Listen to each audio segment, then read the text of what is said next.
Seorang tokoh penting Hamas menjadi korban serangan udara Israel di wilayah selatan Khan Younis. Kelompok Hamas mengkonfirmasi bahwa pemimpin politik Salah Bardawel meninggal dunia dalam serangan yang terjadi pada Minggu 23 Maret 2025.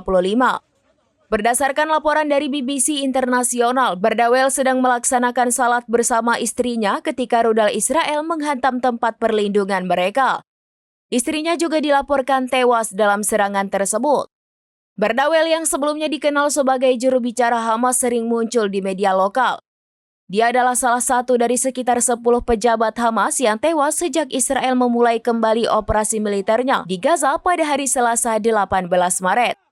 Meskipun Israel telah menyerang target-target Hamas termasuk upaya untuk melenyapkan kepala pemerintahan de facto Hamas, Issam al-Da'alis yang keberadaannya masih belum diketahui, kelompok perlawanan Palestina tersebut diyakini masih aktif.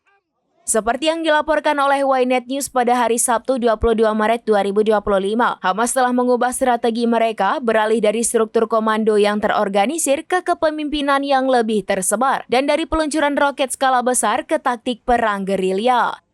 Perubahan ini memungkinkan kelompok tersebut untuk bertahan di bawah tekanan yang kuat.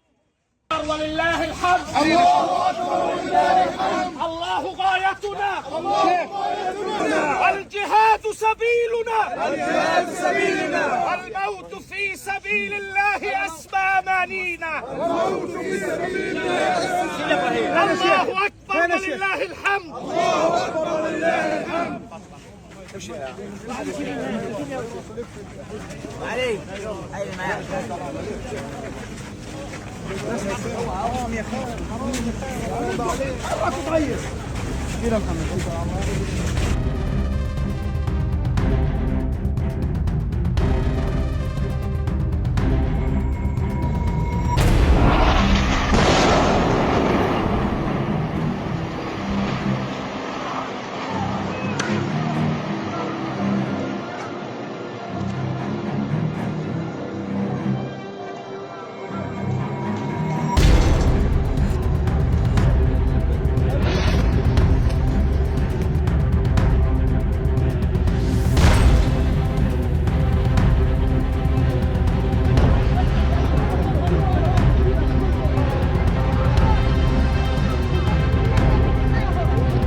Download Tribun X sekarang, menghadirkan lokal menjadi Indonesia.